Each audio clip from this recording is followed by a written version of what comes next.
Oke, assalamualaikum warahmatullahi wabarakatuh. Di sini sekarang kita akan belajar tentang ruang lingkup biologi. Nah, di mana kalian akan mendapatkan materi ini ketika kalian kelas 10 di SMA semester pertama. Sebelum kalian mengetahui ruang lingkup biologi itu terdiri dari apa saja, sekarang kita harus mengetahui terlebih dahulu biologi itu apa, baik secara bahasa maupun secara istilah. Nah, kita bahas ya.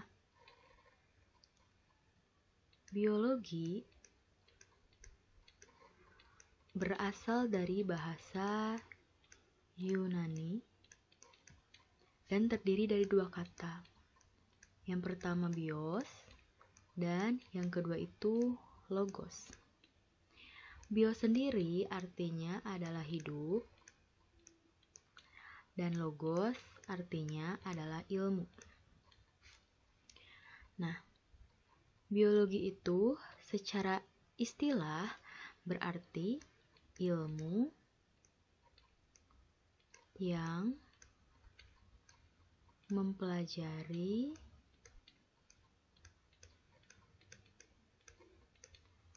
tentang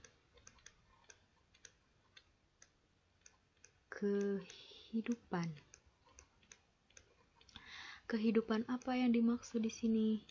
Nah, kehidupannya itu yakni hubungan antara makhluk hidup dengan makhluk hidup ataupun makhluk hidup dengan lingkungannya. Sekarang kita masuk ke ruang lingkup.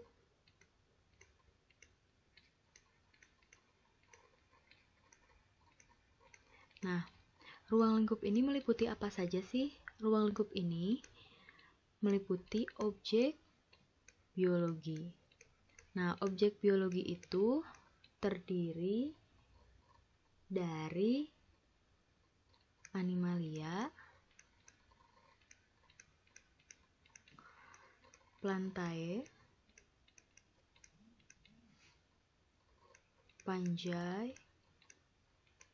dan lain sebagainya berdasar tingkat organisasi kehidupan. Nah, sekarang yang harus kita bahas adalah tingkat organisasi kehidupan. Tingkat organisasi kehidupannya itu terdiri dari apa aja? Nah, ini adalah diagram ya.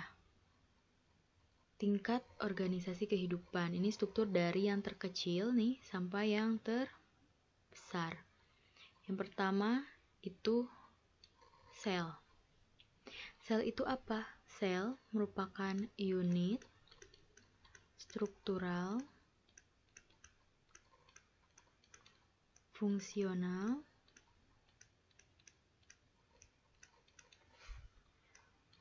terkecil,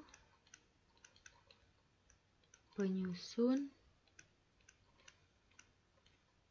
makhluk hidup. Nah, ini contohnya bisa sel hewan maupun sel tumbuhan. Lalu, jaringan. Jaringan itu merupakan kumpulan sel yang memiliki struktur dan bentuk yang sama, tapi fungsi berbeda. Itu jaringan, bisa jaringan otot seperti ini, dan lain sebagainya, jaringan di dalam tubuh. Lalu ada organ. Organ itu apa? Organ merupakan kumpulan berbagai jaringan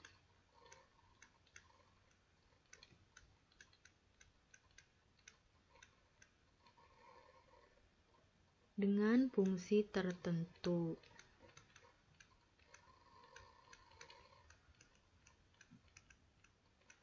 Sini kita lihat ya, ini salah satu organ di dalam tubuh kita yang mempunyai fungsi tertentu. Misalnya juga ada, selain jantung juga ada hati, organnya, dan lain sebagainya.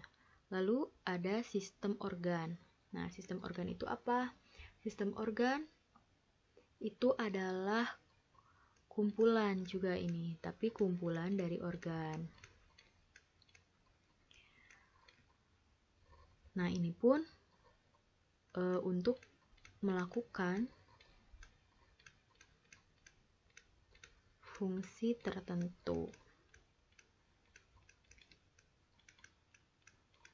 Nah, jadi di sistem organ ini, organ-organ yang tadi itu saling berikatan, saling berkaitan untuk melaksanakan suatu fungsi. Misalnya ya di sini ada usus, ada lambung. Ini untuk kebutuhan dari yang namanya pencernaan manusia. Lalu ada individu. Nah, individu itu merupakan makhluk hidup tunggal. Nah, contoh di sini satu zebra.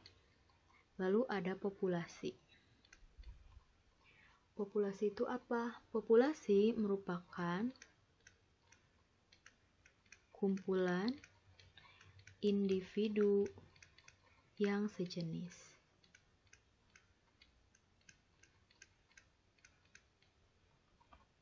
Seperti itu, yang saling berinteraksi ya. Saling berinteraksi. Contohnya di sini nih, banyak sekali zebra. Nah, ini populasi zebra. Lalu ada komunitas. Komunitas itu merupakan kumpulan dari populasi.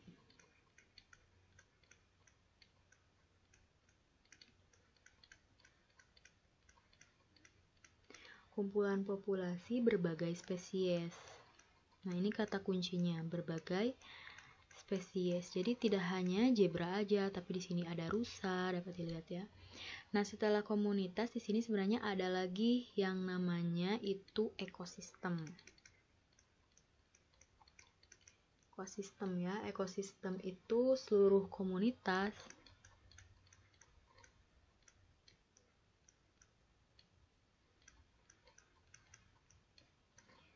baik biotik atau abiotik. Lalu ada bioma. Bioma itu satuan daratan.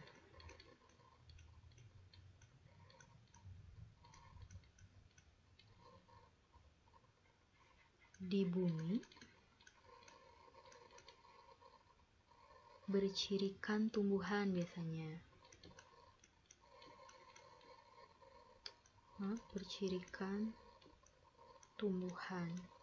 Contohnya itu bisa gurun, tumbuhannya kaktus misalnya. Lalu terakhir itu biosfer. Nah, kalau biosfer itu tidak hanya di darat aja, tapi keseluruhan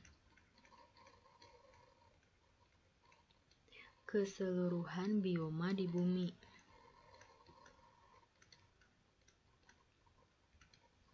Ditambah dengan atmosfer. Seperti itu. Ini merupakan tingkat organisasi kehidupan dari ruang lingkup biologi.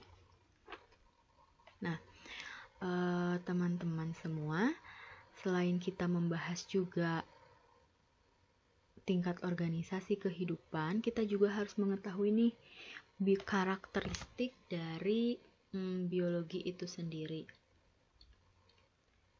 Karakteristik biologi sebagai sains.